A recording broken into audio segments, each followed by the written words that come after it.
Hey y'all, my name's Taylor. Welcome back to my channel, or welcome if you're new. So today's video is going to be a book tag because I was tagged by A Lovely Day with Holly, and she actually created this tag. So it is the A Carol of the Books book tag. I had to think for a second what it was called.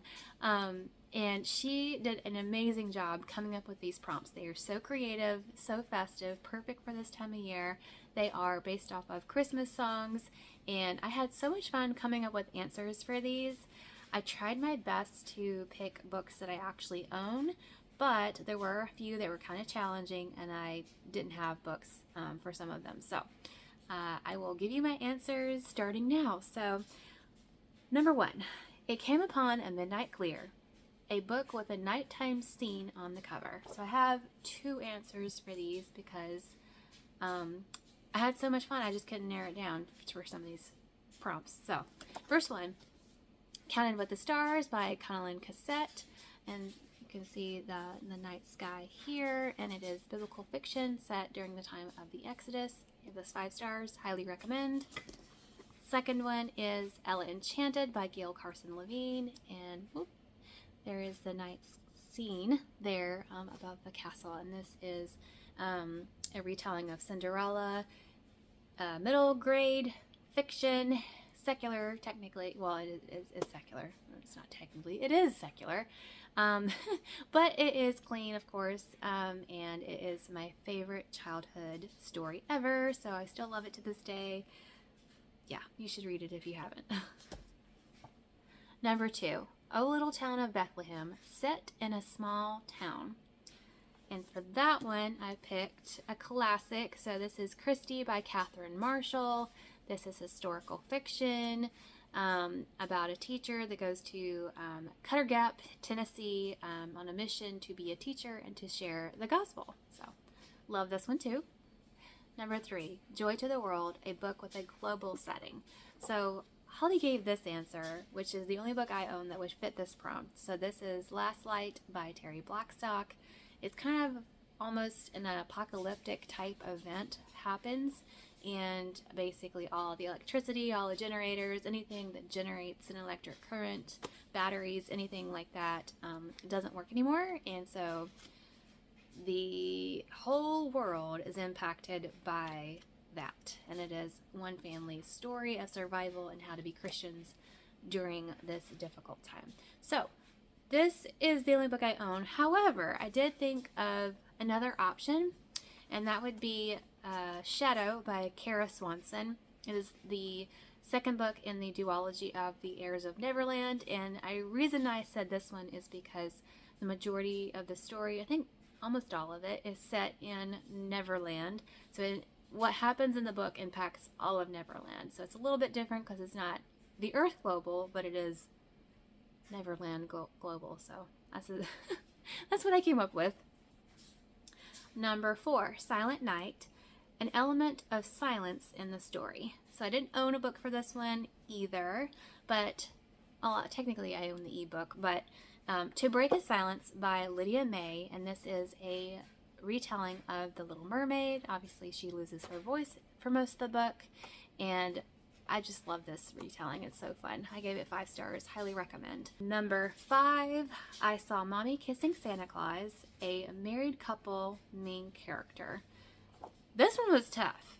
I think Holly had said that she wanted the story to start off with a married couple, maybe, if I remember correctly, which I couldn't find any on my shelves. The closest I got was Daughter of Room by Tessa Afshar.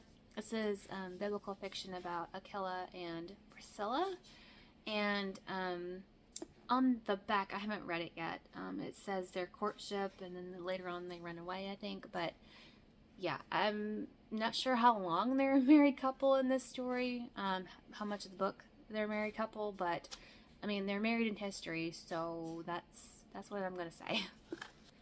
Number 6, Away in a Manger, set in a farm or has farm animals. And that one, I'm going to say Love Comes Softly by Jeanette Oak. And this is another Christian fiction classic. It is historical fiction during the time of the westward move whispered expansion, I guess you could say, of the United States. People were settling out in the West. The covered wagon type storyline, and this one in particular, if you don't know, is about a widow who recently lost her husband, and so she's out in the West by herself, has no means to support herself, so she marries basically a stranger who needs a mother for his child. So they kind of, it's a mutual transaction that benefits them both, so they both get married, and it is their love story, so there's that one. Number 7, I'll Be Home for Christmas, a book with a character trying to get home. And I have 2 answers for this too. So the first one is To Defy a Dream by Mary Meckham, and this is a retelling of Sleeping Beauty, and it's part of the Shattered Tales series, just like To Break a Silence is also part of that series too. But this is a little twist. Each book in the series has a twist where something significant is different from the original fairy tale that shatters the whole tale and makes it a new story. So for this particular one, Sleeping Beauty pricks herself with the spindle of the spinning wheel, and so she goes to the basically like a mental prison where all of her kingdom, well, not all of them, but a good people from her kingdom are being sent here and trapped, and so she goes to rescue them. So it is her journey to save them, but also get back to the physical realm where her body is. And then the second one I said is A Dream of Ebony and White by Melanie Sellier, and this one is a Snow White retelling, and she is trying to take back the throne from her evil stepmother, and so she had to flee her home, and she is making her way back to reclaim the throne. So those are both fun retellings. Number 8, We Three Kings, a book featuring a trio of main characters. And this one I'm going to say Becoming Hook by Mary Meckham, and this is I guess it would be Neverland, but technically Peter Pan retelling, where Hook is the hero and Pan is the villain. So you have Peter, Hook, and Tinkerbell. And the second book I'm going to say is The Lady and the Lionheart by Joanne Bischoff, and there is this is historical Christian fiction. It is a circus book, which I usually hate those, but I absolutely love this because of the faith. And there is a lion tamer, his romantic interest, and then the lion tamer, his name's Charlie Lionheart. He has a baby that he is in his care. So there's the 3 of those. The baby actually does play a significant part in the story. Her name's Holland, and she is adorable. And yeah, so I love that book. It is one of my favorites of the year. Number 9, 12 Days of Christmas, a book with 12 letters in the title. And I was about to despair, but Waves of Mercy came in for the win for me.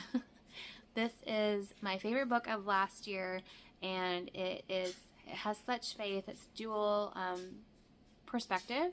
You have a new believer and more of a seasoned Christian, where you get to see her lifespan and her great faith. And yeah, highly recommend this book. Number 10, In the Bleak Midwinter, a book set in the wintertime or has snow. So I have 2 answers for that too. The first one is Hope's Highest Mountain by Misty Beller, I think it is.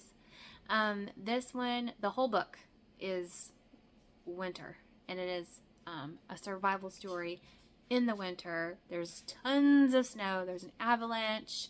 There's a quest to bring some vaccines to a town. It is also romance. And then the other book I would say would be The Heart's Choice by Tracy Peterson and Kimberly Woodhouse. There's a pretty significant scene as far as the plot, and snow is a problem. So that one's historical fiction. Lots of good faith in that one. Yeah. Number 11, Blue Christmas, a book with an all blue cover. So I have The Love Letter by Rachel Hawk and The Hidden Prince by Tessa Afshar. So they are both blue on the whole shebang. Haven't read either one of these, but I hope to. Number 12, Rudolph the Red-Nosed Reindeer, a book with a plot that deals with bullying. So this one is a little tough too. The one that comes to mind is The Librarian of Boone's Hollow by Kim Vogel Sawyer, and that one is Christian historical fiction, and there is a character that is jealous of another one, and she does a lot of like spreading rumors of this person that makes the whole town turn against her, and she steals some things from her, like kind of messes with her to kind of get back at her for stealing who she thinks is her guy. So there's what I would say is it's a type of bullying. I guess it is bullying, but it's adult bullying. I typically think of children when I hear the word bullying, but that's my answer. Number 13, Hark the Herald Angels Sing, a book with a portrayal of the spirit world. So that one I'm going to say The Healer's Apprentice by Melanie Dickerson. This is a Christian YA fairy tale reimaginings. So this one is Sleeping Beauty reimagining, and there's a part in this that deals with the spirit world realm, and it's kind of slightly a spoiler, so I'm not going to say any more than that. Number 14, It's the Most Wonderful Time of Year, a story that manipulates time in some way.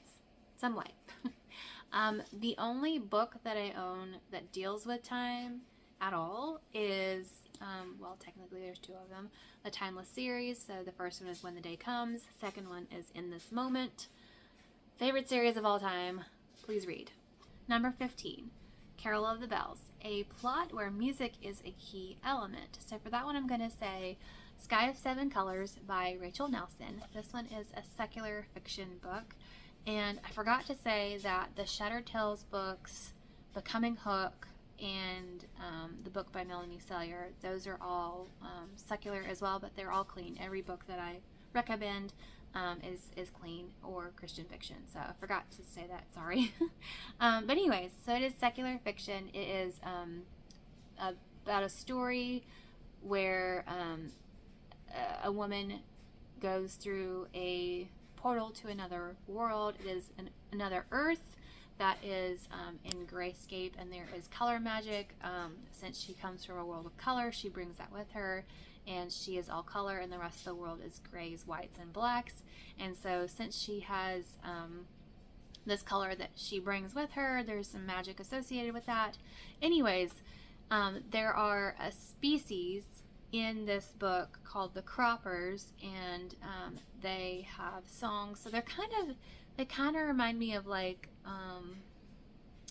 kind of almost tribal kind of, because they're very like simple people. They're very humble and, you know, like genuine, sweet, simple souls. And so part of their entertainment, part of their culture is they love singing. And yeah, so there's a couple of songs in there, and the audiobook is very good, by the way.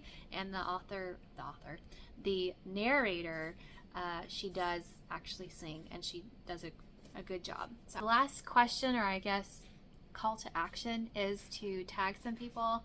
And I'm going to tag Kat over at Kat Stories. I know you talked about that you love songs in one of your recent videos, so I hope you'll like doing this tag. And also Rachel Reads and Cheryl from Candlewick Library. So if y'all have time to do it this Christmas season, I hope you will, and tag me that you did, and also Holly. And yeah, if anybody else wants to do it, feel free, and consider yourself tagged by me. Tag me and let you know that you did it.